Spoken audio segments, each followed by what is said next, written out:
today. We are having him right now. We know that you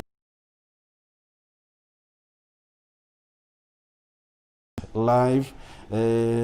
Right now we are having the mayor of Matatiele local municipality, Cllr Momelezi Mbedla. Welcome, Mayor. Thank you very much.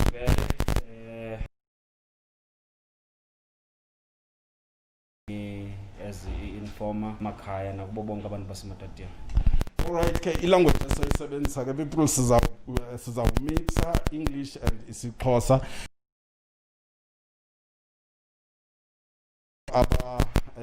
Abangasivayo isiXhosa sethu ningakhathazeke, ndiyayazi nisoloko nisibetha ke engalonto leyo.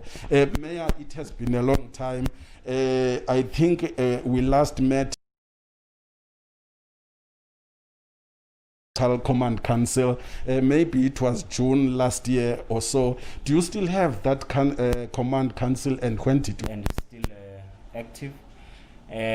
Sometime in our last meeting, which was just before we closed for recess, here, this level, Yakamasipala, down to the community level, where we launched ward response teams in all wards. They were trained, so everything was cascaded down. This year, we have only managed to convene the technical command team, that is the session that is chaired by the MM, with other team to receive that report from the technical command team. We still have a very cohesive command team. All right. In your last meeting, what was your analysis of the situation here locally? Well, when we last met, it was the beginning of this second wave, and you would understand that the pandemic is actually handled at national level. We simply respond to the regulations at this level. So we were in level 1 to level 3. So we were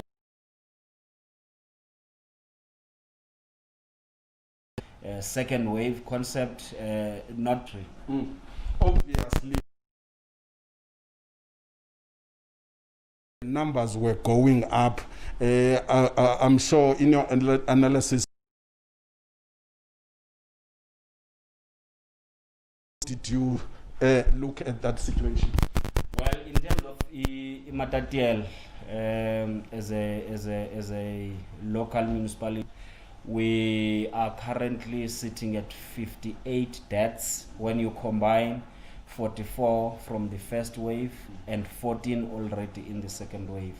So we even our hotspots have doubled or multiplied from those ones, because we remember that in the first wave we had Maluti, Area C, Town, Itshukulele, Cedarville, Polile as hotspots.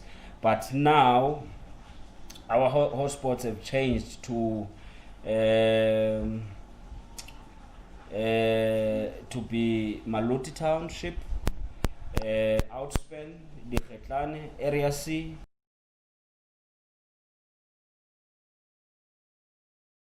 Mihlolwaneng, Cedarville, Ramhlakwana, Mparane, Kwalunda, and Tsao. That is a very huge.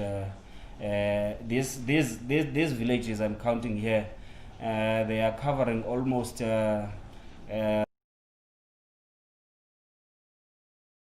wards, because they come from different wards in these 26 wards. Problem as people in Matatiele, in as far as this COVID-19 is concerned, do we adhere to the precautionary measures, or what is your analysis? In reality, the numbers that you see coming out now are as a result of what was happening during alert level 1.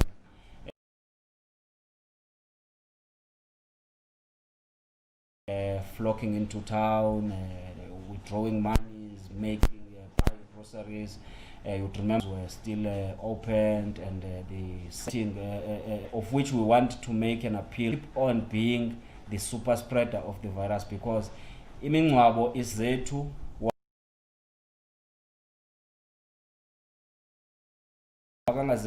mask akusanitize oko kwangimane kuyove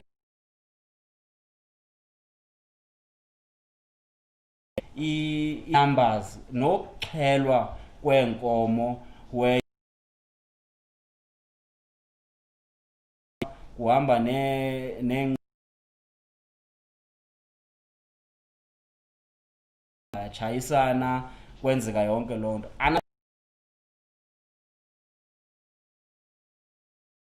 being cautious too ilento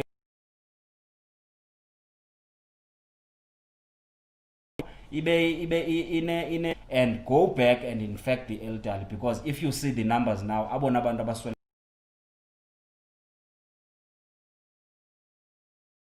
abantu bakuthi because isoni umuntu wasekhaya ukuba nguye nyani uswelekile and all those things ne rituals esizenzayo ingathi kunzima ukuba convince abantu because basaqhubeleka. Well,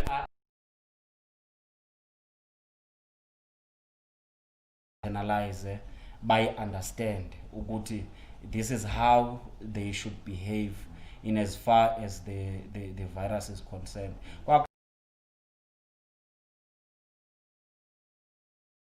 Kutata wakho seGauteng ungazukwazi ubuya ngela xesha abantu besweleka namhlanje angcwatywe the following day, ebebuya umuntu azowenza inkonzo yokuyobeka ilena ezindlwini bebengcwatyelwa in a specific site bengabona.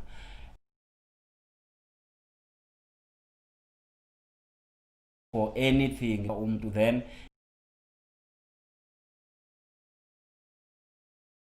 andiyazi kuba yintoni le xa abantu baku nenze nje a small ritual that involves the core family members okanye lento kuthiwa i-nucleus family, ngokwenza nje i-ritual ethi umuntu niyamfaka ekhaya noba nimfaka ngesiphi isilwane kodwa not uba nixhele iinkomo, because zizo ezinombizane ezibiza abantu. So we are appealing ke ebantwini bakuthi more especially kwii-families ezivelelweyo, because zizo ii-families ezi neenkonzo uba awotata befundisi siyabacela, because sabe sinabo nabo kule command council. We will keep on reminding them into yobana xa kuvelelwe ilungu lenkonzo yakho, please be cautious on what needs to be done. One of the things you've dealt with is imicimbi funerals, but there are other gatherings ezinyanzelisayo like here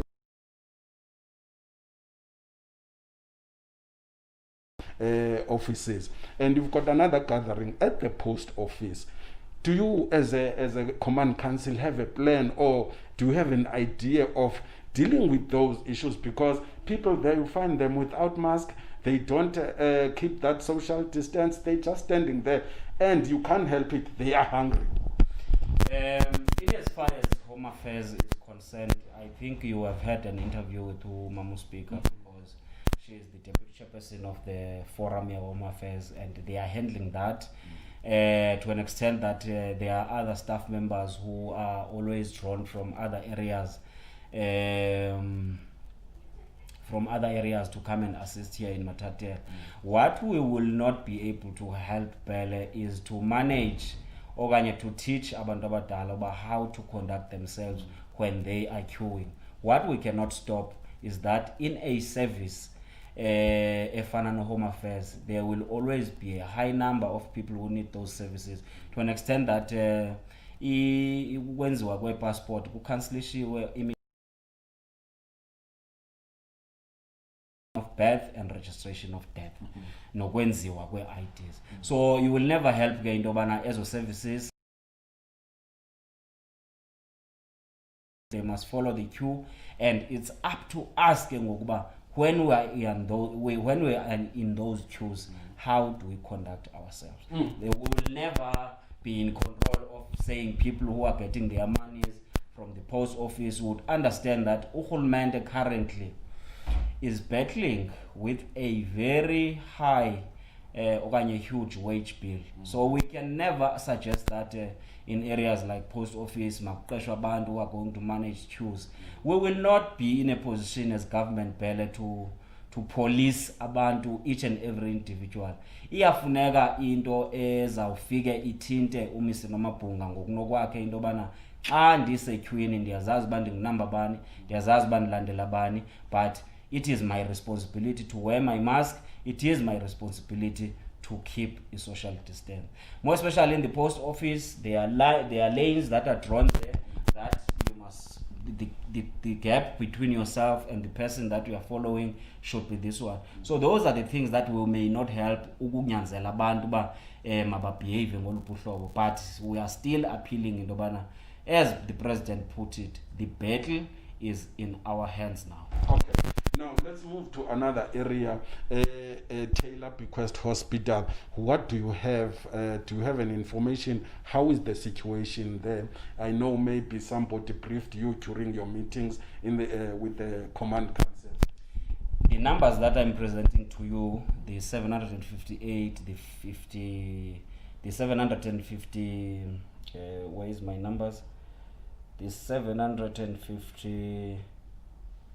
8 and the 58 deaths, it's a statistics that we get from Cllr Bequest Hospital. So it's a hospital that has a CEO who is very much in contact with us in each and every day in things that are happening in that hospital. Okay. But in reality is that Cllr Bequest Hospital, there are 2 buildings that are being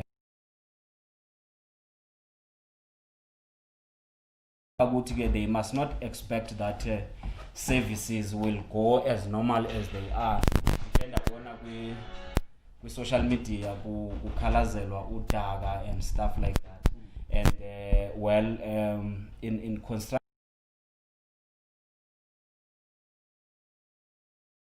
people they need to understand that things like that happen because resources of government are too stretched. Even the contractors are battling with time frames and everything that is happening there. It's something that we and how many beds do they have and stuff like that. And because I know when people once a person feel that he or she is feverish,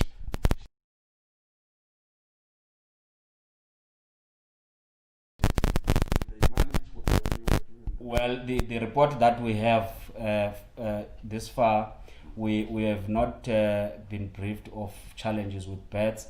What I know is that where it is reserved for abantu who need to quarantine themselves, the hospital is of bed shortages.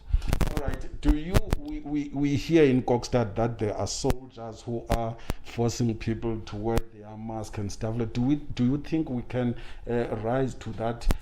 We can reach that level in Matatiele? Well, I may not rule it out, but I don't think it's necessary to go there. It is the responsibility of our people to be cautious of the virus. Wear your mask. The mask, there are myths around the mask. By mask, we've been wearing masks. Yes, it's something that we are not used to. But to bring issues that are not there, it's not going to work. So abantu bakuthi mabanxibe masks zabo singade sifikelele kwi stage apho abantu bezawupoliswa ngamajoni just to take care of themselves.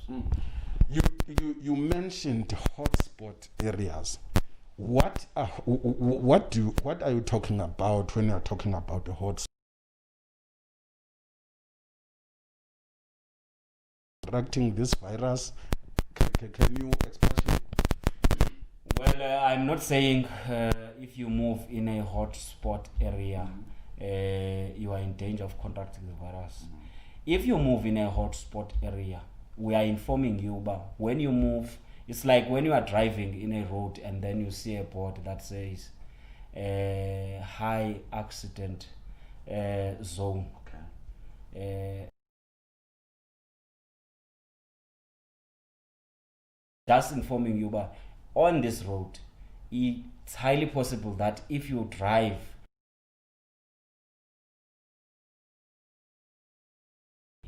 lo mgwaqo uhamba kuwo une-potholes, lo mgwaqo uhamba kuwo unamaqhude.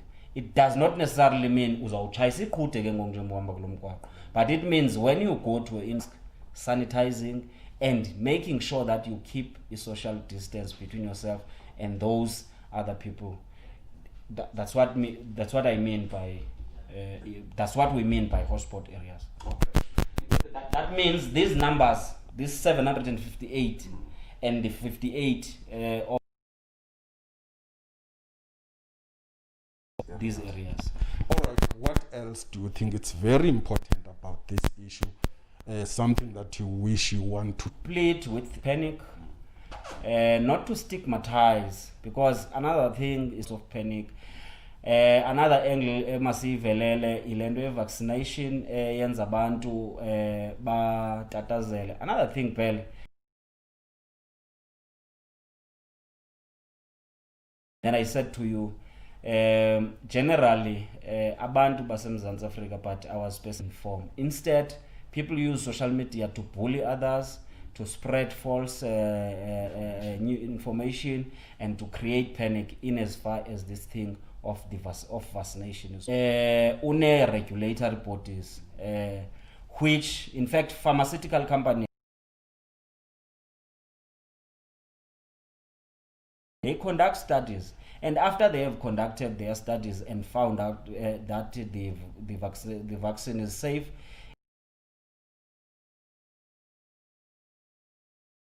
studies that have been conducted by pharmaceutical companies.